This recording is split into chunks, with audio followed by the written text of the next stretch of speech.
ஒரிஜினலாவே நான் வில்லன்மா.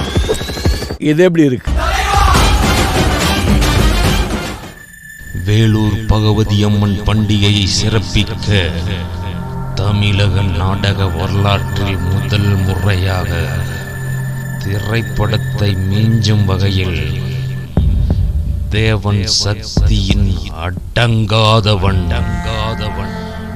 நவீன மேடை அமைப்பு மற்றும் பிரம்மாண்டமான செட்டிங்களுடன் நாள் 1/1/2020 பகவதி அம்மன் திடலில் தேவன் ஹைடெக் கம்பெனியின் மேடை அதிரும். தேவன் சக்தி அடங்காதவன் காணத் தவறாதீர்கள்.